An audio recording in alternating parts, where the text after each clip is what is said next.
And now, the Hall of Fantasy. Welcome to the Hall of Fantasy. Welcome to the series of radio dramas dedicated to the supernatural, the unusual, and the unknown. Come with me, my friends. We shall descend to the world of the unknown and forbidden. Down to the depths where the veil of time is lifted, and the supernatural reigns as king. Come with me and listen to the tale of The Hand of Botar.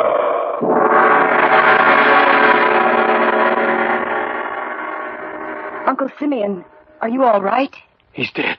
What? He's dead. I went out to make a telephone call. There's no extension in here, you know. I was dialing the number when I thought I heard Simeon say something, and then I heard him scream. I ran back in here and found him like this. Look. Where? At his throat. There are 5 red marks on his throat, like finger marks. Just as if he'd been choked to death by a person using only one hand. The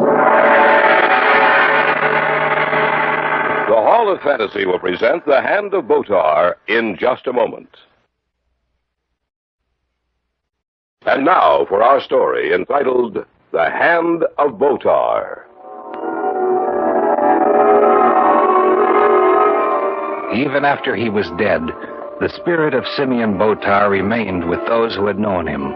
His personality was so strong that when he entered a room, all eyes were immediately drawn to him. But there was something strange about Simeon, something different that set him apart from other men. It couldn't be defined, but it was there just the same. And when he said, "Even when I die, the world will not forgive me. I'll make sure of that, even if I have to return from death." I first met Simeon Botar several months ago. Eric Matreau had insisted that I meet him, and so one evening we drove out to his small estate several miles from town. You like Simeon, Charles. He's a very interesting person. Well, I certainly hope so. The way you talk about him, he seems to be an idol of yours. Well, hardly that. It's just that I find him stimulating. And when I told him that you played a wonderful game of chess, he insisted that I bring you out. He's a chess player, eh? Oh, yes, a very fine one. When you play with him tonight, you'll be treated to a very unusual experience. How do you mean? You'll see for yourself. You know, Charles, there's something odd about Simeon.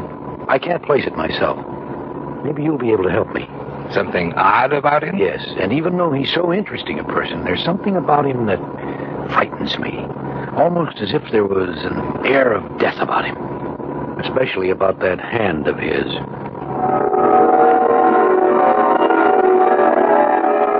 I didn't know whether Eric was trying to play some kind of a joke on me or not. I had no time to think about it, however, as in a minute we turned off the highway onto the gravel road leading up to the house. The door of Botar's house was opened for us by a very beautiful young woman. Oh, it's so good to see you, Eric. Thank you, Marcia. My good friend Charles Brakely. Marcia Jameson, Simeon's niece. A pleasure. Won't you come in? Where's Simeon, Marcia? He's in the living room waiting for you. I understand you're quite a chess player, Mr. Brakely. Well, not a very good one, I'm afraid. Oh, on the contrary. Eric says that you're an excellent player. And Uncle Simeon is most anxious to meet you. It's right in here. Simeon, say we're here. Oh, so good of you to come, Eric. As I take it, is Mr. Brakely? Yes. Well, I'm very pleased to make your acquaintance. Would you gentlemen care for a drink? Oh, none for me, thank you. The usual for me. Marcia, will you prepare a drink for Eric? Yes, Uncle Simeon. You, play chess, eh, Mr. Brakely? Yes? And sit down, please. As you can see, I already have prepared the board for play. Seeing you're my guest, you may have the white, Mr. Brakely. Oh, thank you. Would you put on the blindfold for me, Eric? Oh, of course. Tighten up, Simeon? Yes. Can't see a thing. Thank you, Eric. I hope you don't expect Not at all, me Mr. Brakely. Not at all. Here's your drink, Eric. Thank you. Are you, ready, Mr. Brakely? Do you want me to call out my moves to you? Oh, no, that won't be necessary. Well, then, how do you know what move I make? Oh, my hand will know. Proceed, Mr. Brakely. You have the opening move. All right.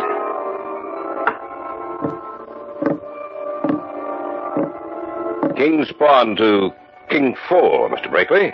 Good safe opening. I'll counter with the same move. Now, your move, Mr. Brakely. King's knight to King's bishop, Mr. Brakely. Let's say I'll bring my queen out thusly. Mr. Botar, how do you know what moves I make? You can't see the board through that blindfold, can you? Of course not, Mr. Brakely. My hand tells me. Your what? My hand. You notice how the fingers are drumming now, Mr. Brakely? Yes. But my brain is not controlling those fingers, Mr. Brakely. The hand is an entity unto itself. Are you serious? Of course I am. How else would I know your moves? I cannot see you, Mr. Brakely. Neither my niece nor Mr. Betrot have told me what moves you've made. How else would I know? Let us proceed, Mr. Brakely. It's your move, I believe. The game continued. It was incredible. The fingers of his hand would be silent as he moved, but when it was my turn, he would place his hand on the table and the fingers would begin drumming slowly. As I made my move, the tempo of those beating fingers would increase and then stop as Botar made his move. Your move, Mr. Brakely. Check, Mr. Brakely. Check. Check. Check and mate. You play a very good game, Mr. Brakely. I'll take this blindfold off now. Oh, now, tell me the truth, Mr. Botar. How did you know my moves? Well, I've told you the truth. Well, you don't mean to say That's exactly what I mean to say. My right hand has developed to such an extent that I believe it has, well, almost an intelligence of its own. That's impossible. Not necessarily. If we lose the use of one hand, we learn to do things with the other that required two hands before. A blind man learns to make his other senses perform some of the duties of his eyes. It's not impossible. The hand does seem to have an intelligence of its own. It has a strange grayish cast to it, Simeon, as if it were dead. Get me a pin, Marcia. Yes, Simeon. What are you going to do? Strange thing, Eric.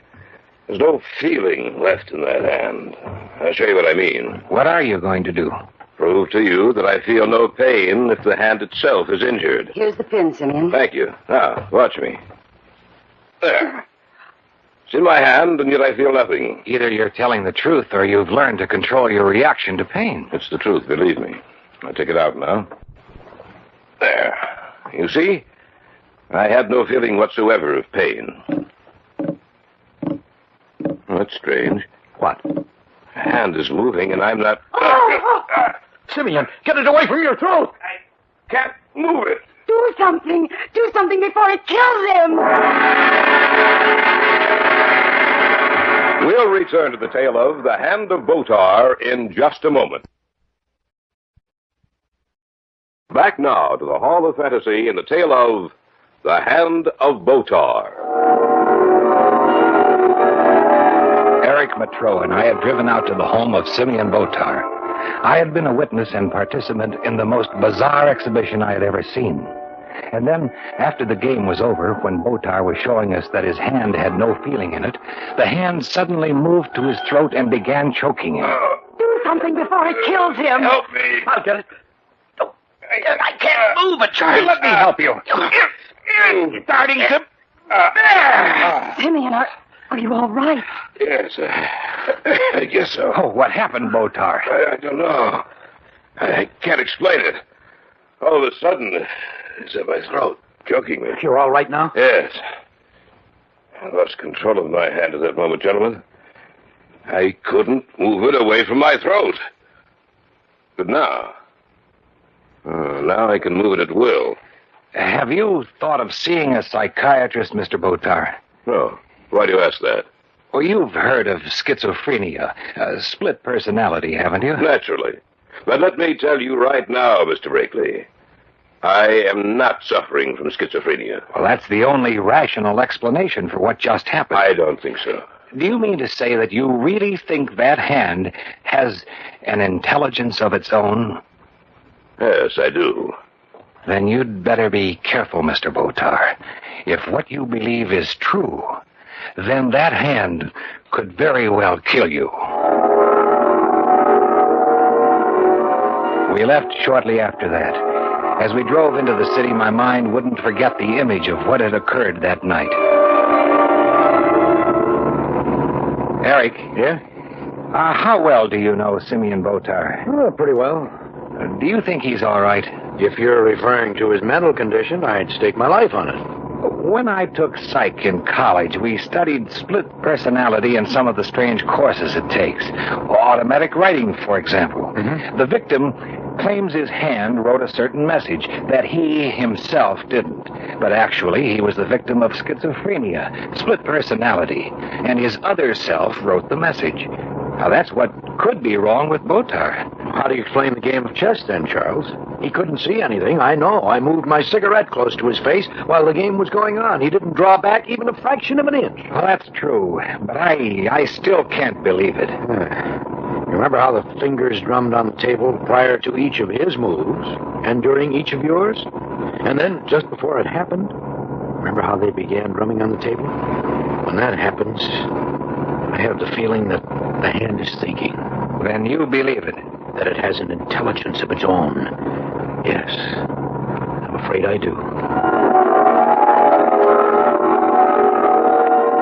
In the weeks that followed, I saw a great deal of Marcia Jameson. I saw Simeon very rarely, going out of my way to avoid him. I didn't believe what he had told me, but he made me feel uncomfortable, and there was something about him that frightened me. One night, Marcia and I had returned from a play downtown. We stood outside the house saying goodnight, and I noticed Eric's car in the driveway. I had a wonderful evening, Charles. So did I. Oh, Eric must be here. There's his car. I didn't notice it before. Well, neither did I. It's in the shadows by the side of the house. Charles. Yes? I'm getting worried about Uncle Simeon. Why? He's frightened. He doesn't sleep at night anymore. What's bothering him? The hand.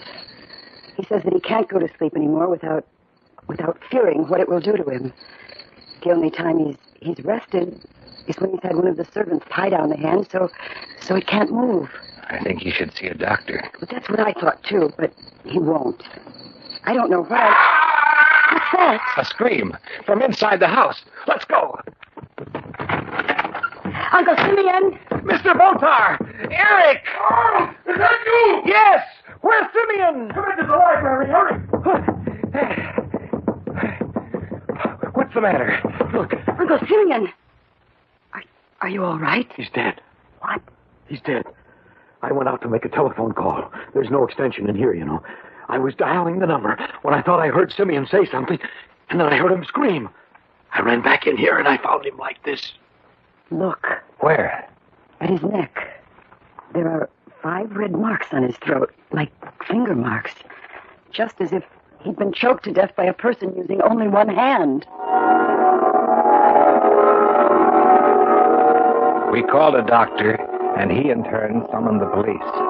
They questioned us closely, and when Eric told them the story about the hand, they laughed at him. The final verdict was death by strangulation, killer unknown. 3 days later, he was buried. Eric and I returned to the house with Marcia after the funeral. Marcia had taken the funeral very badly, and we sent her up to take a nap for a few hours. I'll get it. Hello? May I speak to Miss Jameson, please? Oh, she's resting now. I don't want to disturb her. I see. It was a rather irregular request that we received, but we did as the note said. I just wanted to tell her that the package is being dispatched and will reach her today. Who's calling? Mr. Erskine. Goodbye. Erskine. Now, from where do I know that name? He was a mortician. Oh, yes. What do you want? Oh, he said something about a package being delivered here today. Wonder what it is. I don't know. Well, I'll tell Marcia about it when she wakes up. It's strange that he didn't mention what was in it. Well, the package will arrive today. Then we'll know what's in it. I'll get it. Hello? This is Erskine again. I'm afraid I can't do what the note said. The thing is... Hello? Hello? Mr. Erskine, are you still there? What's the matter? I don't know. He sounded like he was choking. It was about 5 o'clock in the afternoon. Marcia was still asleep. The sky was heavily overcast, and I knew that we were due for a bad storm shortly. Eric and I heard the front door chimes ring, and a few seconds later the maid ushered in a man we had seen before, the lieutenant of detectives who had been at the house after Simeon Botar had died. What can we do for you, Lieutenant? I don't like to trouble you, Mr. Brakely, especially today, but I'm afraid I have to. What's the matter, Lieutenant? Do you know Mr. Erskine? Yes, he handled things for Marcia. That's right. Well, he's dead. Dead? Yeah. Well, he called here on the phone. He started to choke. He choked all right. He was strangled. What? That's right. And he has the same marks on his neck that Mr. Botar had that night. 5 little red marks, like the finger marks of a hand. You are listening to the tale of The Hand of Botar on this week's journey down the corridors of the Hall of Fantasy. We'll return to our story in just a moment. And now back to our story, entitled The Hand of Botar. We had come back from the funeral with Marcia Jameson. She was upstairs getting some rest. A few minutes before, Lieutenant Hillman of the police had come out to the house. I learned then the reason Erskine had seemed to be choking when I talked to him on the telephone. That's right. 5 little red marks, like the finger marks on a hand. It's starting to rain. Yeah, we're in for a bad storm. Erskine didn't have any enemies. He was preparing a package to send out here, and then he was killed. Who did it? Not who, Lieutenant, what? How's that? I believe it was Botar's hand that killed Erskine. What are you talking about? Botar's dead. But his hand isn't. But Simeon's been buried, Eric. I don't care. I think it was... That was Marcia. Come on. Marcia! Marcia, what's the matter? Is he up there alone? Yes. Marcia! I saw it. I saw it. Saw what, Marcia? I was half asleep. I felt that something was in the room with me. I looked up. The window was slightly ajar, and then on the floor, I saw it creeping along. What was it you saw? Uncle Simeon's hand. What? That's right. Let's take a look. Are you sure? Do you know what you're saying? Of course I do. You'll see for yourself. There doesn't seem to be anything in here. Maybe it went back out the window. Lieutenant, take a look at this. What? Look, on the windowsill here. Little scratches as if they were made by fingernails. You don't expect me to believe... I didn't believe it either, Lieutenant, but now I do. Botar's hand has an intelligence of its own. I believe that both Botar and Erskine were killed by that hand. I think you're crazy. And I think I can prove it to you. How? Lieutenant, get an order to give us permission to exhume Botar's body. Then you can see for yourself.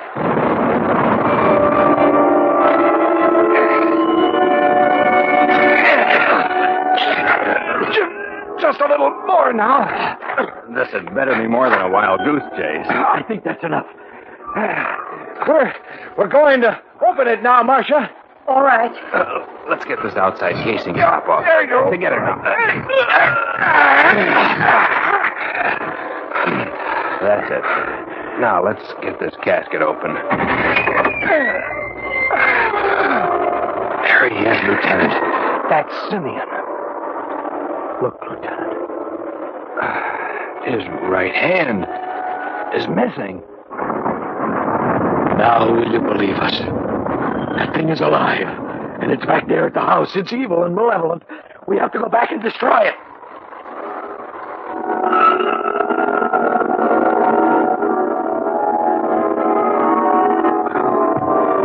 We've searched the whole house and we still can't find it. Maybe it left the house. I don't think it has. I think it's hiding. Where? I don't know. How did the hand ever get When Erskine called me on the phone, he said something about an unusual request written in Simeon Botar's hand, and that he was sending the package here. While he was preparing that package, the hand killed him. That thing is somewhere in or around this house. I have a feeling that... Oh! What was that? Sounded like a window breaking. Where? Upstairs. Let's take a look. We'll break up into two groups. Mr. Machoa and Mr. Breaker will go together. I'll keep Miss Jameson with me, all right? All right. Fine. Let's go then. I have the only gun. If you see it, call for it. All right. Stay behind me, Miss Jameson. I'll be with right you. behind you. You take the front part, and we'll take the rear. Fine. If you see it, don't forget to call. Let's go. Why don't we try Simeon's bedroom? That sounds like a good idea. Come on. Remember, that thing can hide almost anywhere. I know. We might as well... Look. The bottom left pane of the French door leading to the sun porch, it's broken. Then the hand is in here somewhere. We can't be sure. It might have found entrance this way, but... Listen. It's in here, all right. Lieutenant! It's in here! You're right there. Eric, stand over there by the broken pane there. Make sure it can't get out. Right. Oh, well, where is it? How we know it's in here somewhere. Come in quickly. Let's get that door closed. Right. Now, be quiet. There it is again. Where's it coming from? Be quiet. It's moving. Can't see it. Neither can I. Look out, Charles, in back of you! It's climbing up the wall in back of you! Where? It's making for the light switch! The lights are out. Be quiet. It's dropped down to the floor again. I can't see a thing in the dark. It's going after someone in this room. Hear it moving. Be quiet. I can feel something on my back. I can... The hands are on her throat! Get the hand away from her! Right! Hurry! We're doing our best! A little bit more. A little bit more. There! Throw it on the floor! Shoot it. It'll get away. Hurry, Lieutenant, hurry. It's making for the French door! It's horrible. I would never have believed it. Nor would I. I'm still afraid of it, even though I know it's dead. I'll make sure that it's destroyed once and for all. Oh, I'll never forget the sight of it, creeping across the floor like some crawling monster.